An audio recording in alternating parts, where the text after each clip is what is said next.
नमो नमो सतपुरुष को नमस्कार। गुरु के नहीं सुर नर मुनि जन साधुआ संतों सर्वस दी नहीं। सतगुरु साहेब संत सब डंडो तुम प्रणाम। आगे पीछे मज हुए तिनको जा कुर्बान। नराकार निर्विषम काल जाल व्यंजनम निर्लेपम निज निर्गुणम अकल अनुबेशोन्दनम। सोहम सुरति समाप्तम सकल समाना निर्तलय उज्ज्वल हिरंबर हरदमम बेपरुआ अथा है वार पार नहीं मध्यतम। गरीब जो सुमर सिद्ध होई गणनायक गलता ना करो अनुग्रह सोई पारस पद परवाना। आदि गणेश मनाऊं गणनायक देवन देवा चरण कमल लो लाऊं आजंत करूं सेवा। परम शक्ति संगीतम रिद्धि सिद्धि दाता सोई अवगत गुण अतीतम सतपुरुष निर्मोही। जगदम्बा जगदीशम मंगल रूप मुरारी। तन मन अर्पों शीसम भक्ति मुक्ति भंडारी। सुर नर मुनि जन ध्यावे ब्रह्मा विष्णु महेशा। शेष सहस मुख गावे पूजय आदि गणेशा। इंद्र कुबेर सरीखा वरुण धर्म राय धावे। समर्थ जीवन जी का मन इच्छा फल पावे। 33 कोटि आधारा ध्यावे से 88 उतरे बहुजल पारा। कट है यम की फांसी 33 कोटि आधारा ध्यावे से 88 उतरे बहुजल पारा। कट है यम की फांसी। कर जोरूं विनती करूं धरूं चरण पर शीस। गुरु जी राम देवानंद जी महाराज ने दियो नाम बख्शीस। कोटि कोटि सिजदा करूं कोटि कोटि प्रणाम।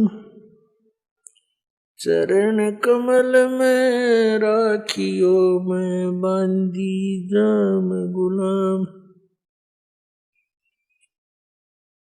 कुत्ता हूँ गुरुदेव का रामपाल दास का नाम।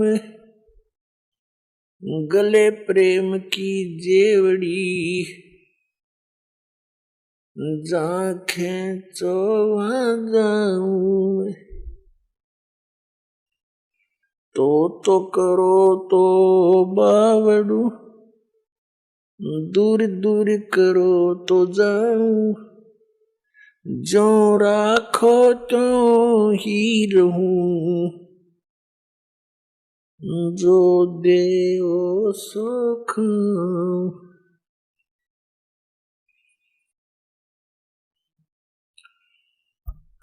जय इब कै सतगुरु मिले सब दुख आँखों रोए। चरणों ऊपर शीस धरूं कहूं जो कहनी हो। कबीर साईं मिलेंगे पूछेंगे कुशलात। आदि अंत की सब कहूं अपने दिल की बात। हे गुरु जी तुम ना भूलियो चाहे लाख लोग मिल जाए, हमसे तुमको बहुत है, तुम जैसे हमको नहीं। तुमरे विसारे क्या बने, मैं किसकी शरण में जाऊं। शिव ब्रंच मुनि नारदा, तिनके हृदय न समाऊं।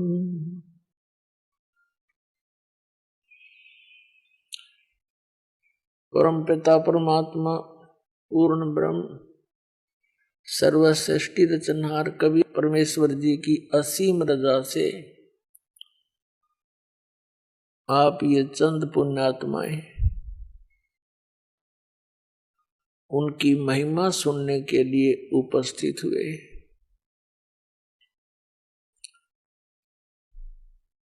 पुण्यात्माओं, आप अभी बच्चे हो इस आध्यात्म मार्ग के, इसलिए आपको ये मालूम नहीं कि आप कितना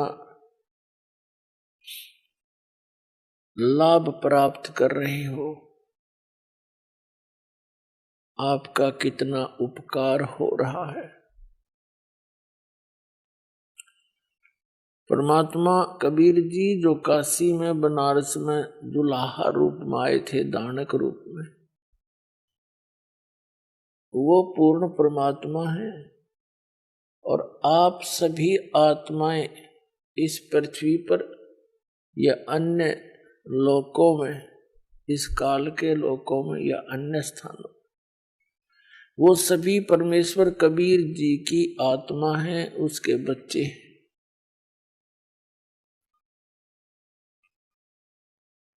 और हम यहाँ पर आए, हमने बहुत बड़ी गलती करी थी, अपने परमात्मा को भूलकर उस परमात्मा से हम हृदय हटाकर और यहाँ का जो भगवान है ब्रह्म ज्योति निरंजन सरपुरुष, इस पर आसक्त हो गए। एक समय ये तपस्या कर रहा था, एक पैर पर खड़ा होकर के सतलोक में, और हम इसकी इस अदा पर कुर्बान हो गए, फिदा हो गए। क्यों? क्योंकि हमें सारा सुख था वहां पर, हमारे को हमारे पिता ने सर्व सुविधा सब सुख दे रखे थे। जिस परमात्मा ने हमारी सारी सुविधा की व्यवस्था कर रखी थी, उसको छोड़कर हम केवल इसकी इस अदा पर कुर्बान हो गए, इसको चाहने लग गए हृदय से।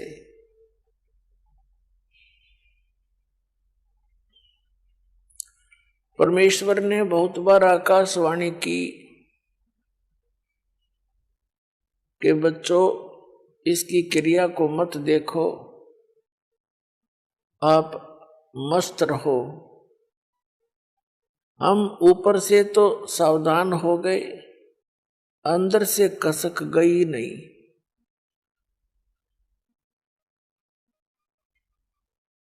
तो जिस कारण से परमात्मा के दिल से उतर गए हम पतिव्रता पद से गिर गए। परमात्मा कहते हैं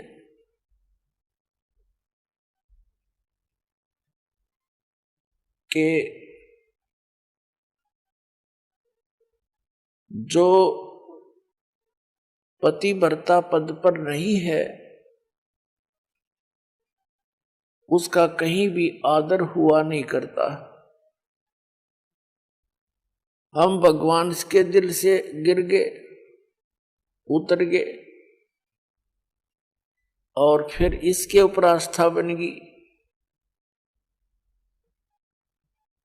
अपने आत्माओं, यही रोग हमारे आज विद्यमान है प्रत्येक प्राणी के।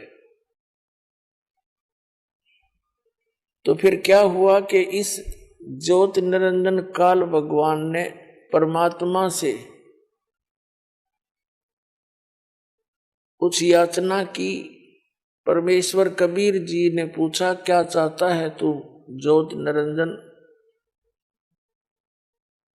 क्यों तू खड़ा होकर तप कर रहा है? तब इसने कहा कि भगवान, जिस स्थान पर हम रह रहे हैं ये स्थान मेरे लिए अकेले ये थोड़ा है, मुझे अकेला इंडिपेंडेंट स्थान दो, दया करो। परमात्मा ने इसको 21 ब्रह्मांड दान कर दिए, गिफ्ट इसका दे दिया। जैसे एक साहूकार पिता अपने पुत्र को 21 प्लाट उसके अलॉट कर दे के लिए वह ले जाते। फिर इसने सोचा इसमें कुछ कंस्ट्रक्शन करूं,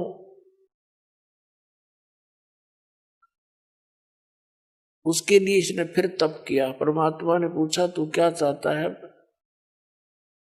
इसने कहा कि मुझे कुछ कंस्ट्रक्शन करने का मटेरियल दे दो, रचना सामग्री दो, कृपा करो। परमात्मा ने इसको 3 गुण और 5 तत्व दे दिए कि ले अब खेल खिलौनों से। फिर इसने फिर तपस्या की। इस काल भगवान ने, जिसके लोक में हम यहां महाकष्ट उठा रहे, तो परमात्मा ने पूछा, अब क्या चाहता है तू? इसने कहा कि मेरे को कुछ आत्मा भी दे दो, मेरा अकेले का दिल नहीं लगता है। परमेश्वर ने कहा कि ये आत्मा मेरी है, मेरे वचन से मेरी बॉडी से बाहर आई है, मेरे बच्चे हैं, इनको मैं किसी कीमत पर नहीं दे सकता, और मांग लेते हैं जो मांगना है। तो इसने फिर से कहा कि दया करो, मेरा अकेले का दिल नहीं लगता। तो परमेश्वर ने कहा कबीर जी ने कि यदि कोई सब इच्छा से जाना चाहता है तेरे साथ तो पूछ ले उनसे। अब ये फिर आप जी के पास आ गया, जहां आप रहा करते थे, सारी सुविधा थी आपको सतलोक में। सतलोक के अंदर आपके बहुत बड़े सुंदर मकान महल वो खाली पड़े हैं, और सदाबहार बाग है, वहां पर बगीचे हैं, सेब संतरे काजू किशमिश मेवा वहां सदाबहार है। बड़े बड़े मकान हैं, आगे बड़ा लॉन है, उसमें आपके एक पार्क, सबके यहाँ पार्क है एक जैसा, सेम टू सेम। और वहां पर बहुत सुंदर झूल हैं, जहां तुम झूला करते थे। जो बकवादे हम यहाँ खोज रहे हैं ये तो कुछ भी नहीं है, जिनको हम सुख मानते हैं, और वहां आपके चरणों में सदा रहेंगी वो सुविधाएं। या तो मान लीजिए कोई 2 पैसे इकट्ठे हो गए किसी के पास, तो घूमने के लिए चला जाता है कुल्लू मनाली, ज्यादा से ज्यादा 2, 4, 10 दिन मुश्किल से 1 वर्ष में निकाल पाओगा, आते फिर कुल्लू में जुट जाएगा। बताओ के शहर से पट्टा हुआ खा के वो थोड़ी देर पार्क में गए, दिन छिप गया, बाजो वे उल्टे घर न आओ, फिर टाइम मिला तो थोड़ी बहुत देर घूमे, और वहां कोई काम में कोई नहीं, सारा दिन सुख खाओ पियो, परमात्मा की चर्चा रखो। वहां भी भजन करते हैं प्राणी, क्योंकि भजन में आनंद ही न आता है। परमात्मा के गुण गाने से आत्मा में एक अलग से स्फूर्ति रहती है, और सभी प्राणी मालिक की चर्चा करते हैं, और नीचे जो दुख पा रहे हैं उनके लिए वो बहुत दुखी होते हैं, हमारे बारे में बड़ी चिंता करते हैं कि देख परमात्मा कितनी बार जा लिए, ये भोले भाले बालक पहचानते नहीं मालिक को। तब जो यहां से गए हुए मोक्ष प्राप्त प्राणी वो कहते हैं कि भाई वहां तो भूला घड़ी पड़गी, वहां तो जुल्म कर रखा है, आंखें नहीं खुलने देता। जिनको हम भगवान मानना करते ब्रह्मा विष्णु महेश, उनके भी चक्कर बांध रखे उसने, उनको भी सच्चाई का पता नहीं। ये तो कहते हैं, आदरणीय गरीबदास साहब जी कहते हैं, सतगुरु आए दया करी, ऐसे दीन दयाल और बंदी छोड़ वृत्तास का जठ अग्नि प्रतिपाल। सतगुरु आए दया करी, हम पर मेहर करी, जो सतलोक से चलकर आए। ऐसे दीन दयाल और बंदी छोड़ वृद्धतास का, उसका जो स्वभाव है, गुण है, बंदी छोड़ है, काल सिक्के बंद से छुड़ाने वाला। और जठ अग्नि प्रतिपाल, सबसे भयंकर स्थान हमारा मां के पेट में होता है। वहीं पर तो जठराग्नि जल रही होती है, जो भोजन को पचाती है, बहुत ज्यादा हीट होती है वहां पर। और उसके साथ में हमारा एक चीकले जैसा शरीर वहां प्रफुल्लित हो रहा होता है, वहां भी हमारी रक्षा करता है और वहां हमारा पालन पोषण भी करता है मां के पेट में, वही सुव्यवस्था करके। तो जठराग्नि प्रतिपाल यानी पेट में भी वो हमारा पालक है, वो हमारा पिता है। तो वो बतलाते हैं आपस में कि भाई ये तो सतगुरु जाते हैं और बड़े दयालु हैं, ये हमारे पिता। कुछ थोड़ा बहुत हमें इन्हीं की रद्दा से ये ज्ञान और भक्ति बनी है, नहीं तो वो काल भगवान तो बड़ा भयंकर है। तो पुण्यात्मा, वो सभी सुविधाएं वहां उपलब्ध हैं जिनको आप जी यहां खोज रहे हो। ये एक नमक का बोरा समझ लो, नमक की मंडी,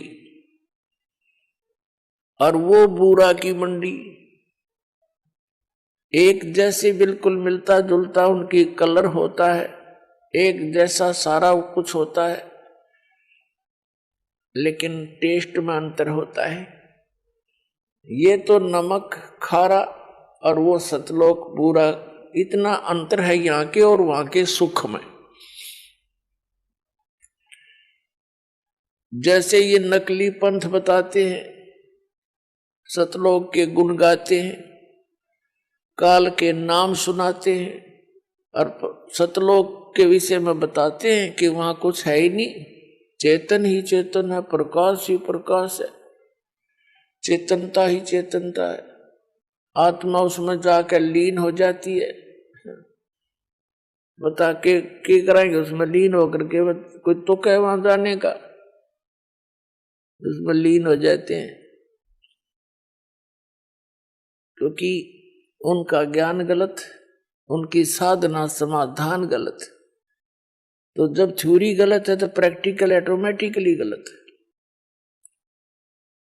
तो पुण्यात्माओं, सौभाग्य आपका, घनी घनी किस्मत सराया करो, सौ सौ शुक्र मनाया करो उस परम पिता के, कबीर भगवान के, आपको इस समय में जन्म मिला और ये सतलोक आश्रम में आपको शरण मिली। तो ये ऊपर तपस्या कर रहा था, तब इसको परमात्मा ने कहा भी ठीक है, यदि कोई सब इच्छा से तेरे साथ हो जाते हैं उन आत्माओं को तो पता कर ले। तो ये आपके पास आया, आप तो इसके ऊपर पहले फिदा थे, इसके चारों तरफ झूम गए। इसने कहा कि मैंने पिताजी से 21 ब्रह्मांड प्राप्त किए हैं और वहां पर ऐसे करूंगा, वहां पर बाग बगीचे सुंदर बनाऊंगा और तुम्हें वहां पर बड़े, हम सब वहां खेला खाया करेंगे, आराम से रहा करेंगे, मेरे साथ चलोगे। तो पहले 4 बैठे थे हम तय, हमने कहा हम आपके साथ चलने को तैयार हैं, यदि पिताजी आज्ञा दे देंगे तो। काल जी गए कबीर भगवान के पास, यानी सर्व संपन्न परमात्मा सतपुरुष कबीर जी के पास, सर्व उत्पादक प्रभु के पास। इसने कहा कि जी कुछ आत्माएं मेरे साथ चलने को तैयार है। कबीर साहब ने यानी परमेश्वर ने, सतपुरुष ने कहा कि चल भाई मेरे सामने स्वीकृति दिला उनकी, मेरे सामने हाँ भरेंगे तो मैं अलाउड करूंगा, चल। दोनों आगे, अब जब आकर पिताजी ने, हमारे परम पिता ने, हमारे मालिक ने कहा कि भी कौन कौन आत्मा इसके साथ जाना चाहते हैं बताओ। अब पहले तो मालिक आकाशवाणी कई बार कर चुके थे और हम ये सोच बैठे थे कि उन्होंने पता नहीं ऊपर से सावधान, अंदर से हमारे ज्यों की तो वो रोग विद्यमान था और बीमारी विद्यमान थी, वो तो अंतर्यामी थी, मालूम था उनको। तो आकाशवाणी कर चुके थे कि इसके इस ड्रामे ने मत देखो, ये अपनी करनी यू आप पाओगा, इसको मत देखो। तो हम सावधान हो गए थे यूं दिखाने के लिए कि हम आपकी आज्ञा का पालन कर रहे। अब वहां उन्होंने पूछा भी बोलो कौन जाना चाहता है, सब सन्नाटा छा गया और चुप करके बैठ गए सारे के सारे, वहां इकट्ठे कर लिए थे दाता। परमेश्वर कबीर जी ने कहा, सतपुरुष ने, क्यों भी ज्योति निरंजन तू कह रहा था कुछ जाना चाहते हैं तेरे साथ, ये तो कोई बोलते नहीं, झूठ बोल रहा था तू। तब सबसे पहले एक खड़ा हुआ, एक आत्मा खड़ा हुआ और उसने कहा कि मैं जाना चाहता हूं इसके साथ। उसके बाद तो फिर हमने सोचा ले यूं इसकी भी शर्म सी टूट गई, तो सारे नाथ खड़े कर दिए, हम भी जाना चाहते, हम भी जाना चाहते, दोनों कर दिए, एक भी छोड़। हमने सोचा कहीं यू अकेला सारा आनंद लूट ले, वहां इसके साथ जाकर हम पाछे रह जाएं, हम भी साथ हो लिए। देखा देखी अंदर तो कसक थी हमारे, वो बकवाद भरिए थी, वह तो प्राणी ही थी। परमात्मा ने कहा भाई ठीक है ज्योति ने अंदर तू जा, अपने ये 21 ब्रह्मांड सतलोक के एक बाहर वाई कोने में थे, एकांत स्थान पर बहुत दूर थे सतलोक में।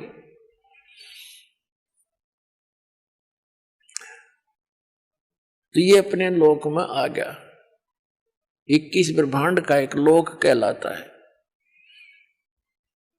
और परमात्मा ने कहा कि मैं अपने आप भेजूंगा इनको अपने हिसाब से। हमारे को पुनः परमात्मा ने बीज रूप बना दिया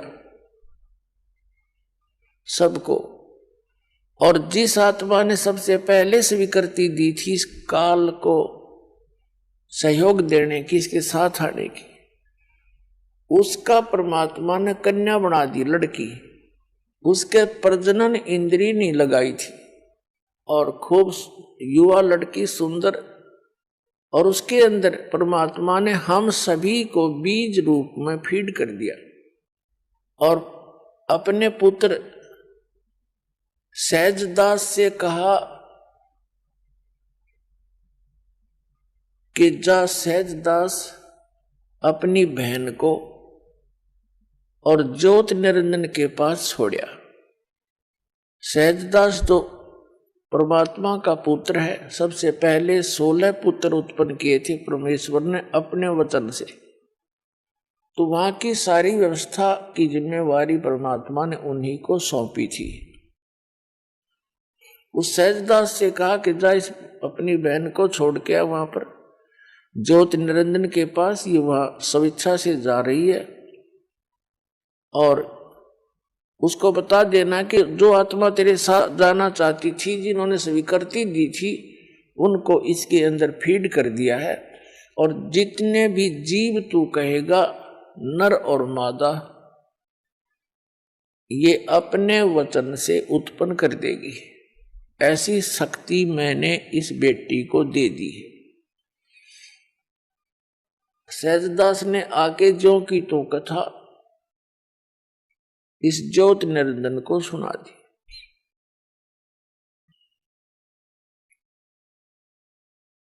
सहजदास वापस आ गया उस लड़की को वहां छोड़कर, जिसको अब दुर्गा कहते हैं, अष्टंगी कहते हैं, प्रकृति देवी कहते हैं।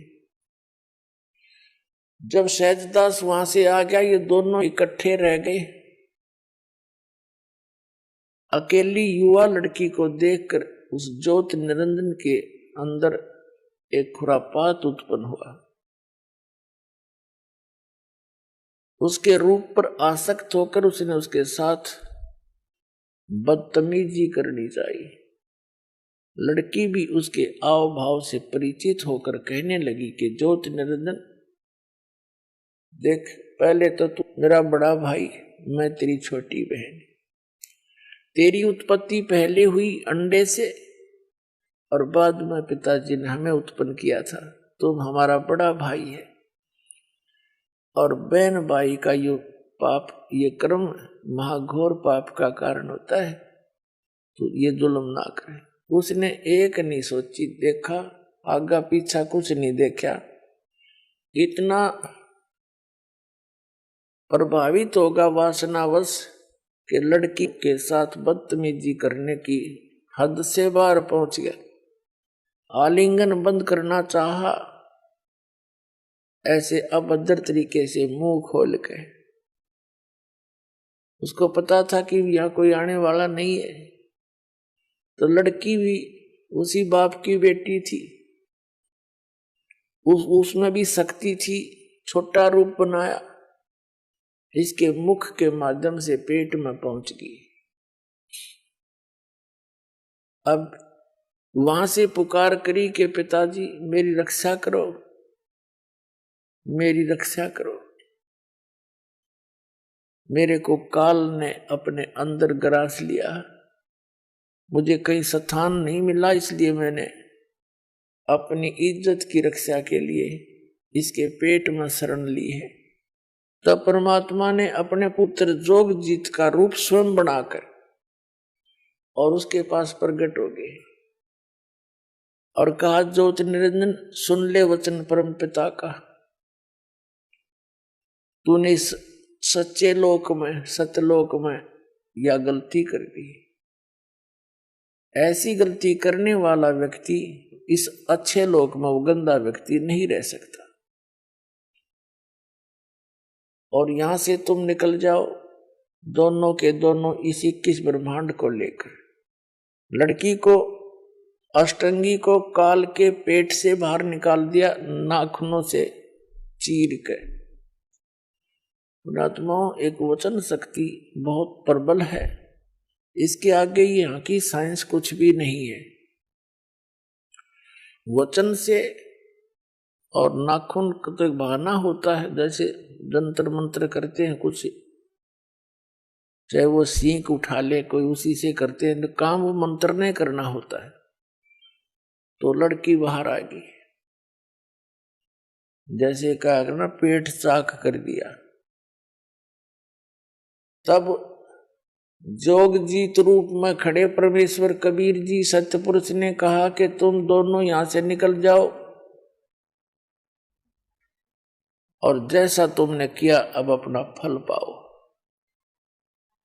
ज्योति निरंजन तेने जुल्म किया है कि इस सच्चे लोक में एक लड़की के ऊपर बदनीयत की है,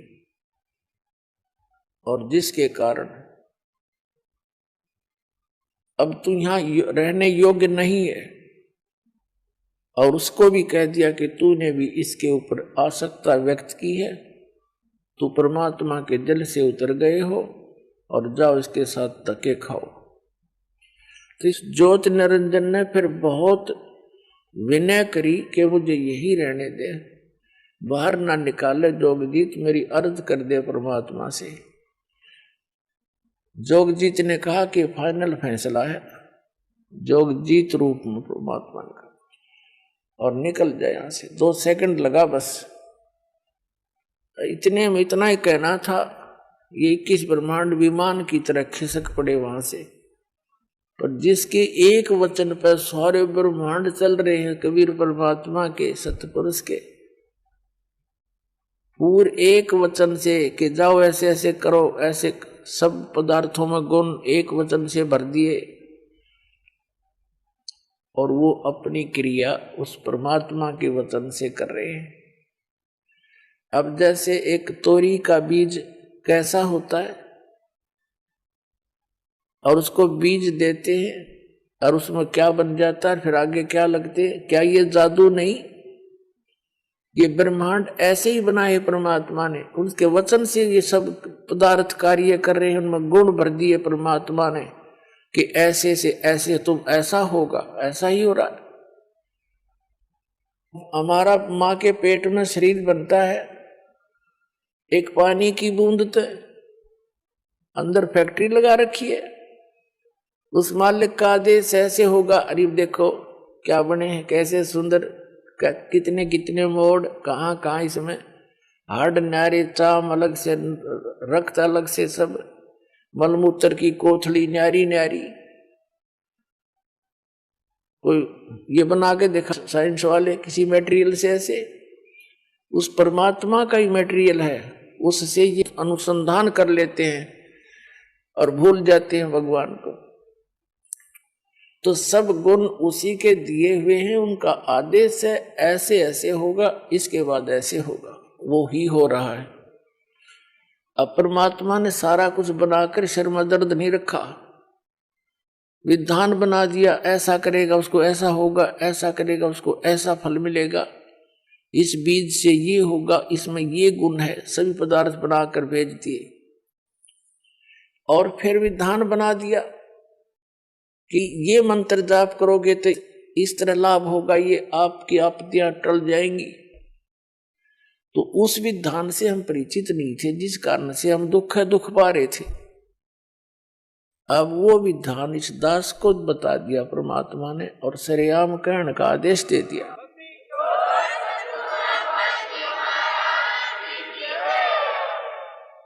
तो पुण्यात्माओं,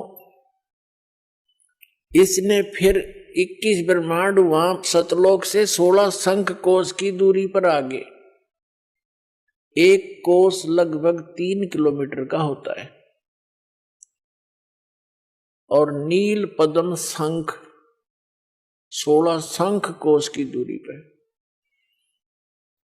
अब हम इतनी दूर बैठे हैं अपने उस मूल स्थान से, और यहां के ये फिर चक्कर काटने लगे, सब ब्रह्मांड अपने आप घूम रहे उस परमात्मा के आदेश से।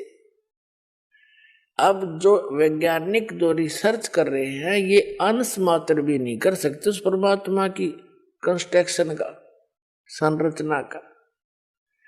अब ये कहाँ सेट होगी इनकी जो बुद्धि कि हमारी पृथ्वी को बने इतने अरब उतने वर्ष हो गए, बस इससे पहले पृथ्वी नहीं थी।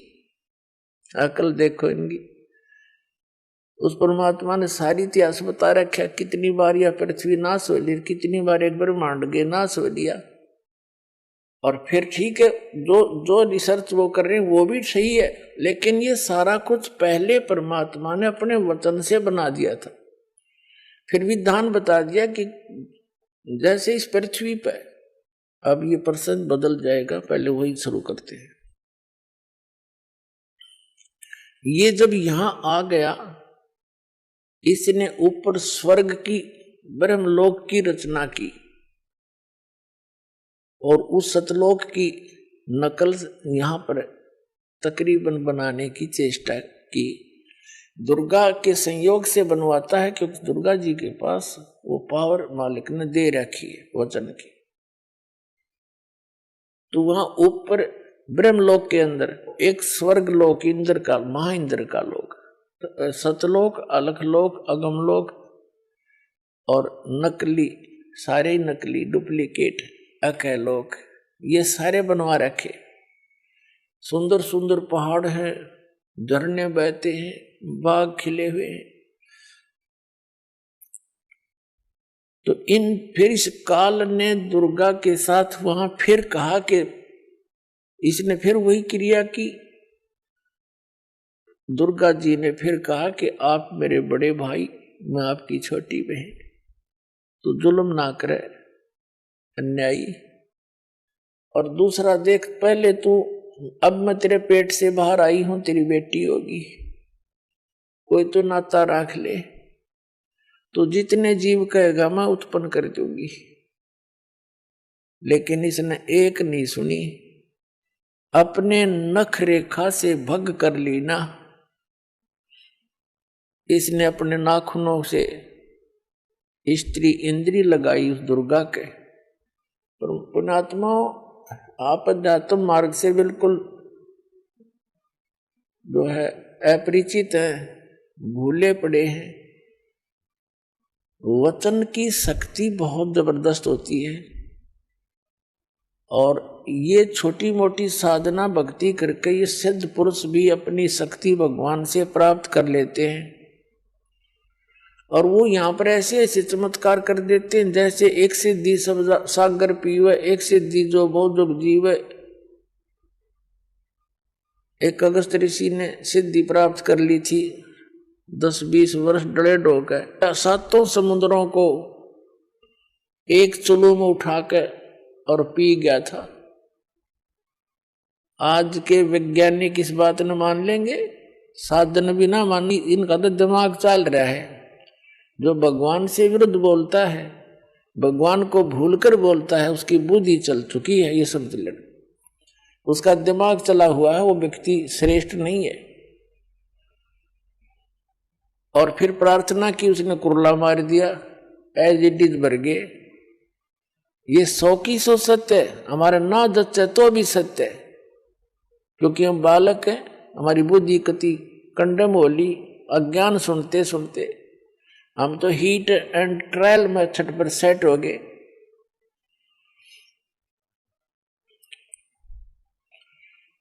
तो फिर इसने दुर्गा के साथ जबरदस्ती की। आखिर में इसने भी जान लिया कि अपने पैर पर कुआड़ा मना आप मार रखा है और कोई चारा नहीं देखा, इसको समर्पित होना पड़ा।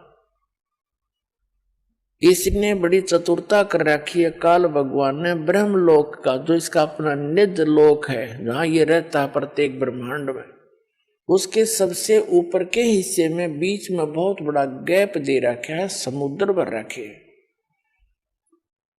उन किसे उधर कोई नहीं जा सकता, एक ऐसी रेखा बना रखी है शक्ति तय। इधर का प्राणी, इवन ब्रह्मा विष्णु महेश भी इसकी आज्ञा बिना उधर जा नहीं सकते।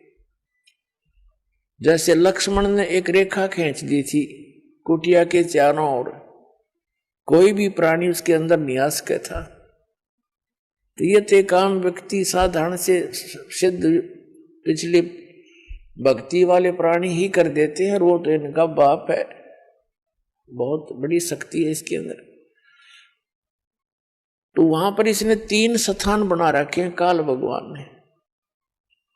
एक रजोगुण प्रधान अक्षेत्र, एक सतोगुण प्रधान अक्षेत्र और एक तमोगुण प्रधान अक्षेत्र। जैसे किसी मकान में 3 कक्ष हों, एक कमरे में अश्लील चित्र लगे हों और दूसरे में साधु संत फकीरों के, महापुरुषों के चित्र लगे हों, उनके इतिहास लिखे हों, और तीसरे में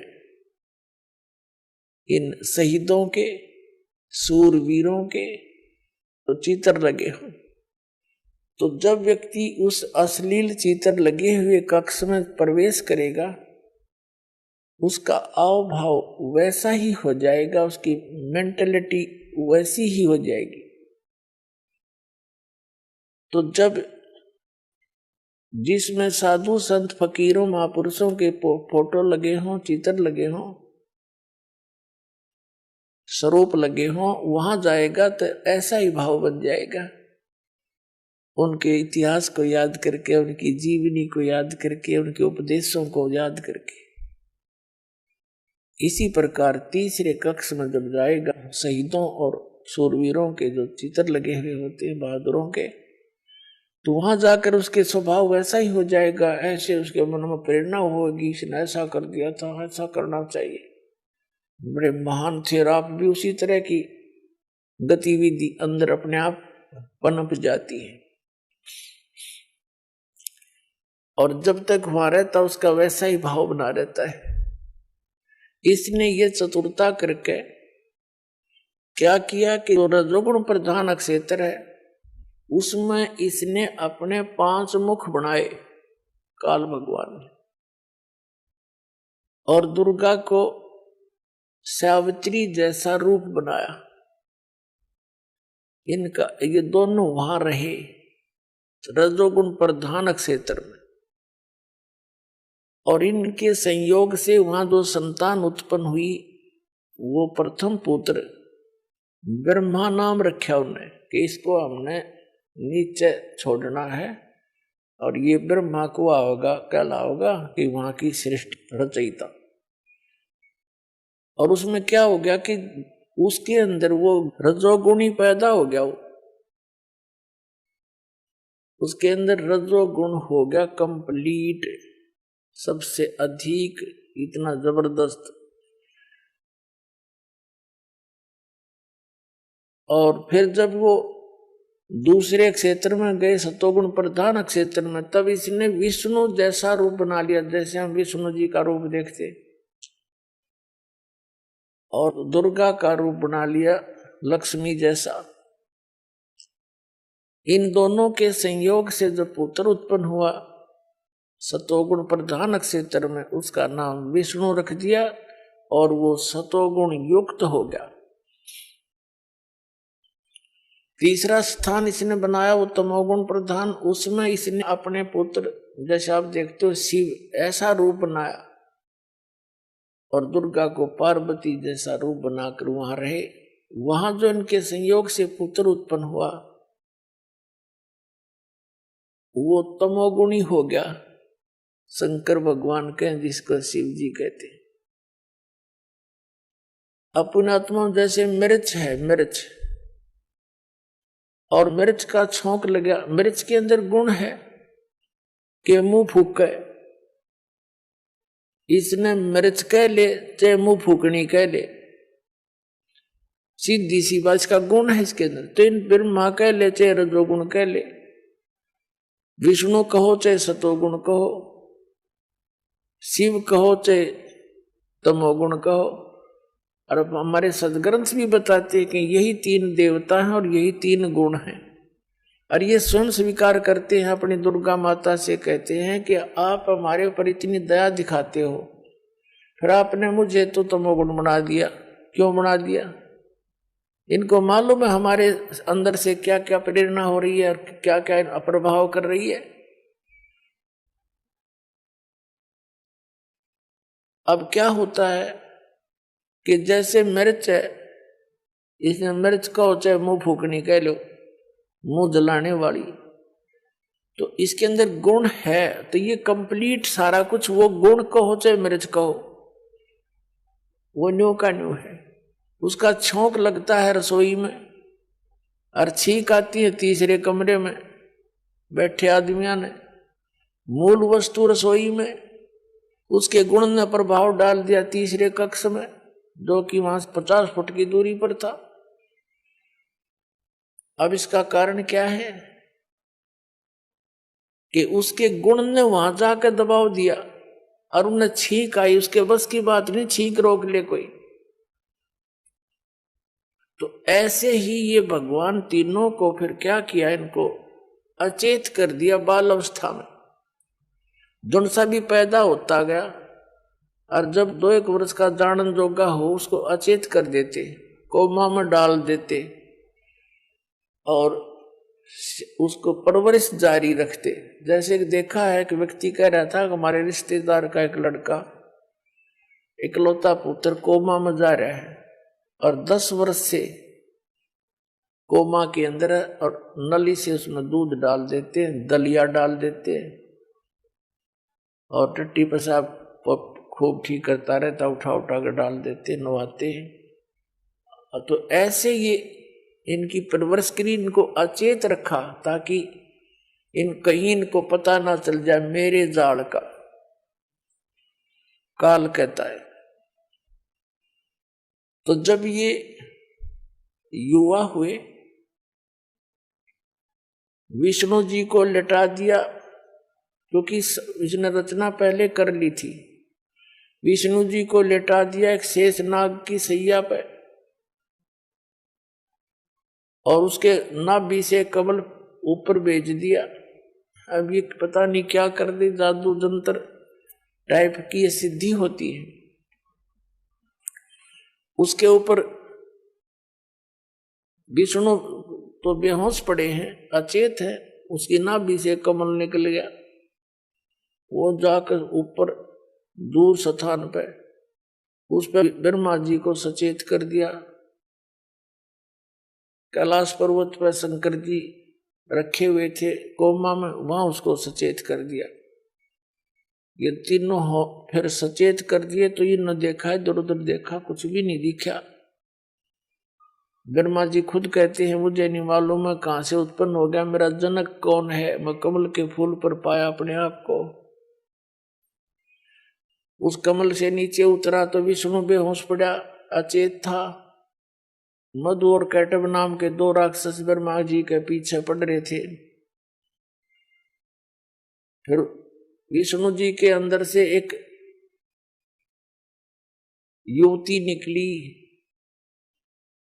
क्योंकि ये दुर्गा इनमें भूतनी की तरह प्रवेश थी, अन्य रूप बना के, जैसे किसी में प्रेत प्रवेश कर जाता है, बेहोश हो जाता है, और आकाश में विराज के अपना रूप धारण कर लिया। तब तीनों इकट्ठे कर दिए और तीनों को अलग अलग स्थानों पर इनकी 3 राजधानियां बना दी, एक शिव का लोक, ब्रह्मा का लोक, विष्णु जी का लोक। ये वहां रहते हैं अलग अलग।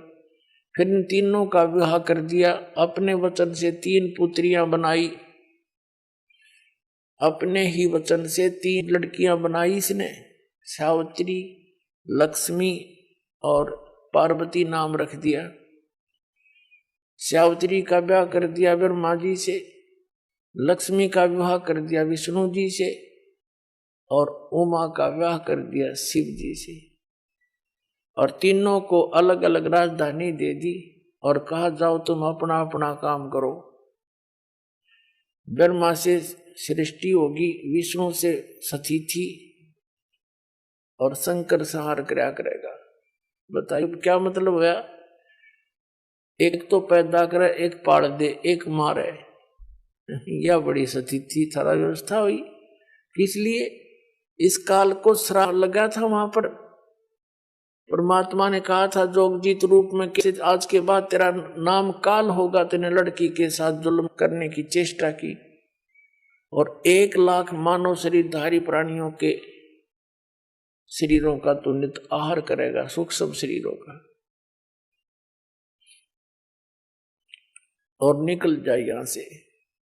तो इसको वो अपनी गलती से क्या बीमारी लगी, उसके लिए इसने हमें यहां मनुष्य रूप दिया ना। मनुष्य रूप भी ना देता, मनुष्य शरीर देता ही नहीं। इसको पता ये भी डर है कि मनुष्य शरीर के अंदर ये भगवान को पहचान सकते हैं, इसलिए इसने नकली संतों को की भरमार कर रखी है, गली गली में, गांव गांव में भेज दिए मिसगाइड करने वाले। अब भक्ति करें तो गलत करें, आस्था भगवान से खत्म हो जाए इनकी। ये चाहे नहीं को बताने भी आवे तो भी भगवान की बात सुने नहीं। कलयुग में विशेषकर इसको भय ज्यादा रहता है, क्योंकि इसने वायदा किया था परमात्मा से कि कलयुग में आप कितने ही प्राणी ले जाना, सतयुग त्रेता द्वापर में कम जीवों को पार करना। जब परमात्मा यहां आए थे जोगजीत रूप बनाकर अपने पुत्र का सर्वप्रथम। अब आप देखते हो पूरा चीन नास्तिक हो गया। वो पहले बड़े डिवोटी थे, महात्मा बुद्ध के चेले थे उनके पूर्वज। महात्मा बुद्ध इस काल की फटपेड़ में था, उसको भी काल की फेंट लगी थी। बड़ी पुण्यात्मा था, स्वर्ग से सीधा जन्म मनुष्य का हुआ था। तो जो स्वर्ग से सीधा मानो जीवन प्राप्त कर लेता है व्यक्ति, कोई बहुत ही पुण्यकर्मी प्राणी होते हैं, लाखों में एक, करोड़ों में एक, तो वो राजा के घर भी जन्म ले लेता है। राजकाज भी उसको अच्छा नहीं लगता, क्योंकि जिस स्वर्ग का उसको आभास है, जिस सुख का, वो वहां नहीं है। राज भी त्याग देते हैं, हठ योग करते हैं, मनमुखी साधनाएं करते हैं, उनकी पिछले जन्म की भक्ति फिर भी साथ रहती है। जिस कारण से फिर वो वक्ता बन जाते हैं, अच्छा उपदेशी बन जाते हैं। जनता उनको एक अच्छा व्यक्ति महापुरुष जानकर उनके पीछे लग जाती। तो महात्मा बुद्ध जी के द्वारा बताई गई जो साधनाओं से, पहले जो महात्मा बुद्ध से नाम लिया, उपदेशी बने, शिष्य बने, वो पुण्यात्मा थे। वो व्यक्ति सारे उस समय अपने सभी पृथ्वी पर तकरीबन, और उनके कार्य अपने आप सरा करते थे। उनके प्रारब्ध के ही कर्म प्रफुल्लित हुआ करते थे, कोई विशेष कष्ट नहीं था उनको, अच्छी आत्माएं थी।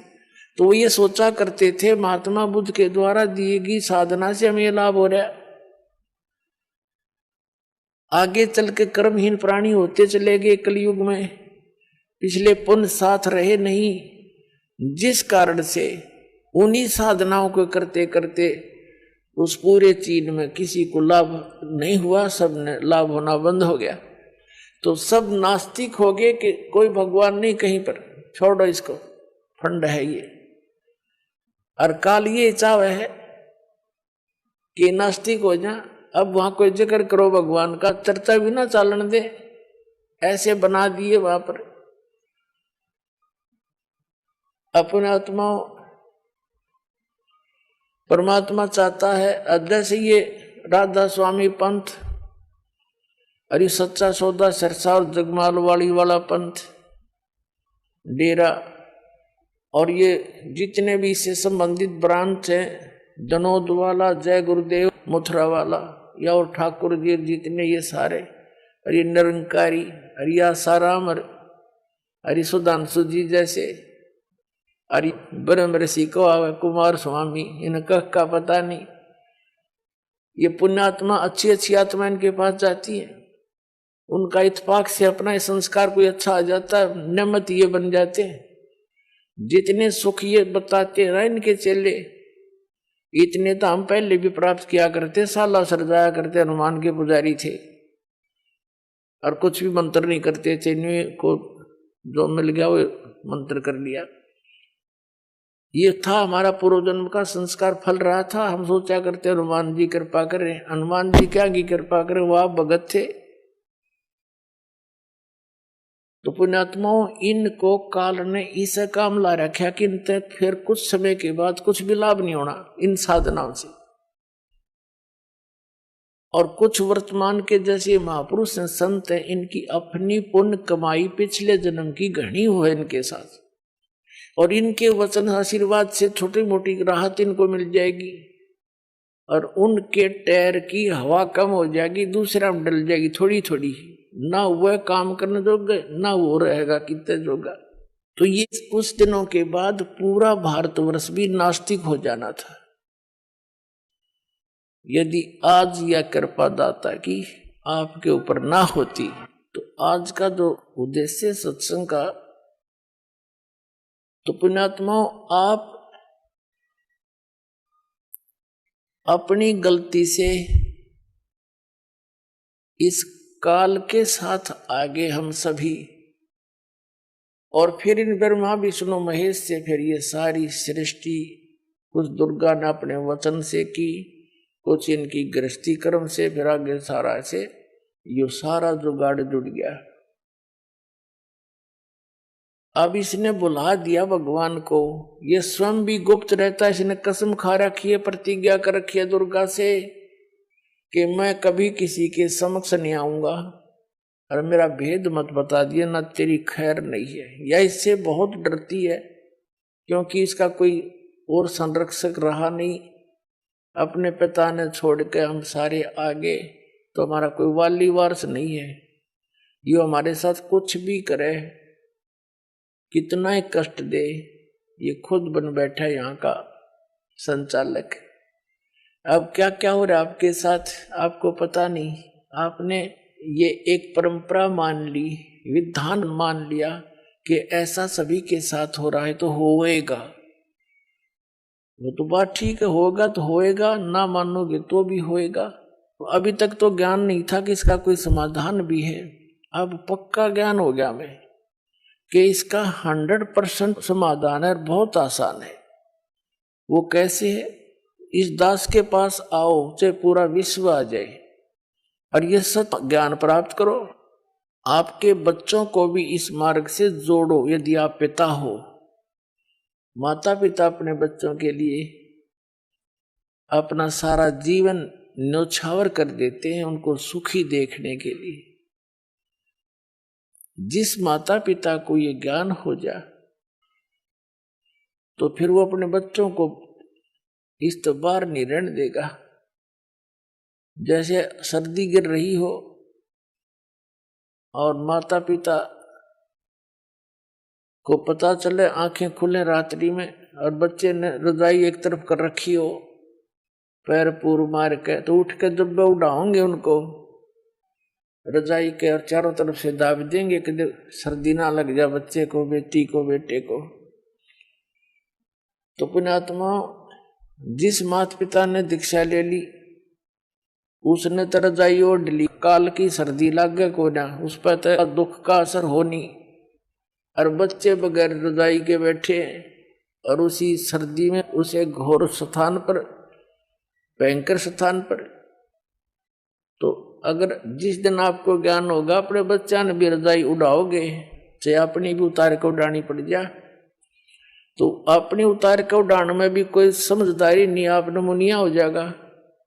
लेकिन बच्चों को भी रजाई की व्यवस्था अवश्य करेगा। तो यही आपसे प्रार्थना है कि अपने बच्चों को, ये बहुत पुण्यकर्मी प्राणी आपके घर में जन्म लेने लग रहे हैं। अब ये जितनी भी आत्मा आपके घर पाएंगी उपदेश के बाद, उपदेश से पहले भी आई है, वो भी अच्छी आत्माएं हैं क्योंकि मानव शरीर मिला है।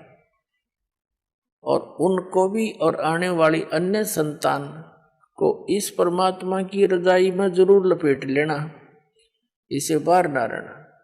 फिर आप जब यहां से जाओगे,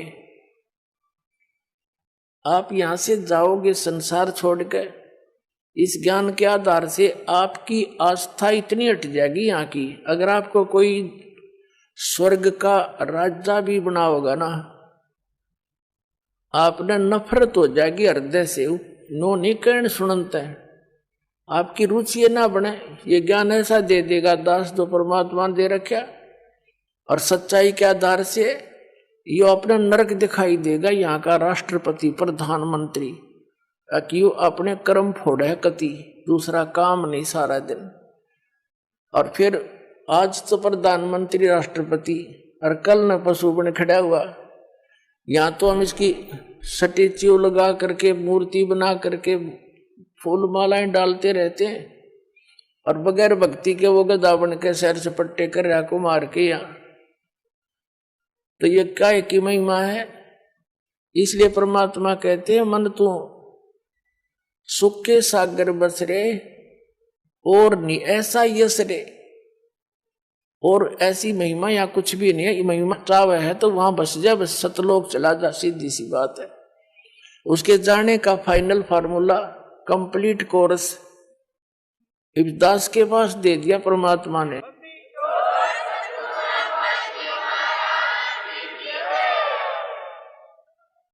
अभी तक तो जितने भी संत पंथ महंत परमात्मा के एक एक अंश को लिए बैठे थे, कोई तो ओम नाम बता देता है, कोई किलम किलम करवावे है, कलंग करसन कलंग ये मंत्र है, कोई हरम हरम करवावे है किसी से, और कोई सोहम के 2 हिस्से करके नाम जाप करने को कहता है, कोई गायत्री मंत्र पर आश्रित किया हुआ है,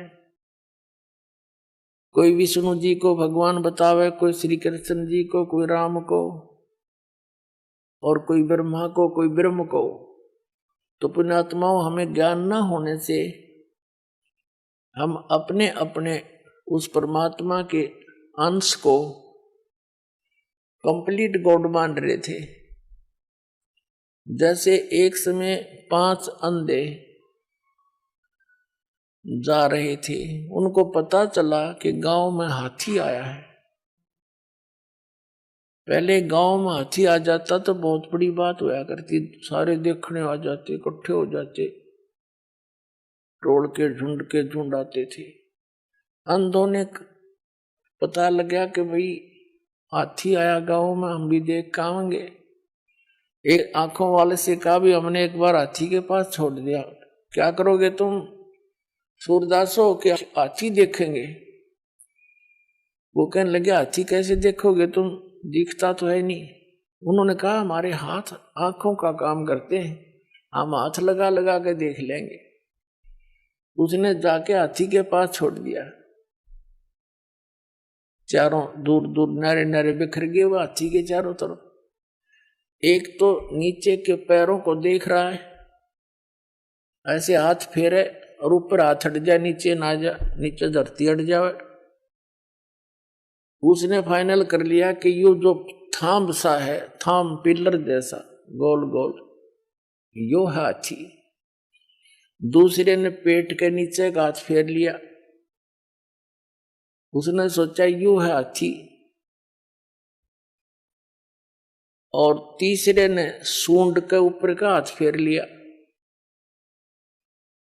उसने सोचा पाइप कैसा होता हाथी, उसने इतना ही फाइनल कर लिया।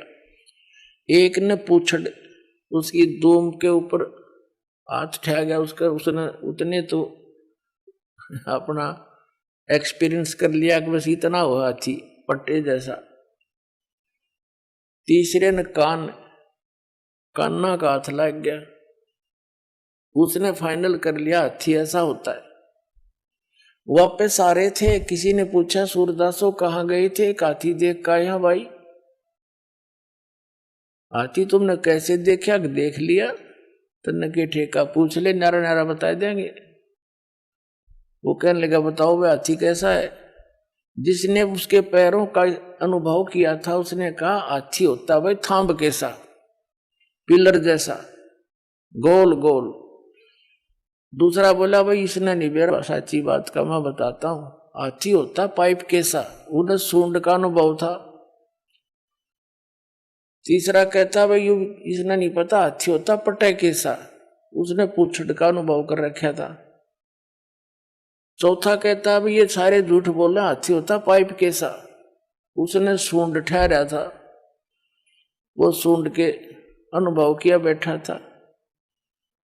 अब चौथा कहता हाथी होता भाई छाछ कैसा। पांचवा कहने लगा ना हाथी होता बेटोड़े कैसा। जैसे हमारे यहाँ हरियाणा में पशुओं के गोबर के उपले पाथारे गोसे और उनका स्टॉक कर देते हैं बाहर, आगे सारा वर्ष उसको प्रयोग करने के लिए सूखा सुखू के, और एक ऊंचा सा ढेर लगा देते हैं। अच्छा, और उसको गोबर से ही प्लास्टर कर देते हैं, अच्छी तरह लीप देते हैं उसको गोबर से ही, ताकि वर्षा अंदर ना जावे। तो ऐसे हाथ फेरा तो ऐसा ही उसका खरदरापना जैसा बटोड़े का होता है गोबर के प्लास्टर का, ऐसा हाथी का शरीर था नीचे के। वो ने बोला हाथी होता है बटोड़े कैसा। तो उस आंखों वाले ने बताया भाई ये सारा मिला का हाथी बनता है, तुम्हें आंख को नहीं तुम्हारा, इसलिए तुम अपनी अपनी बात पर दृढ़ हुए बैठे हो। तो पुण्यात्माओं आज तक जो भगवान का ज्ञान था वो आंशिक था, भक्ति भगवान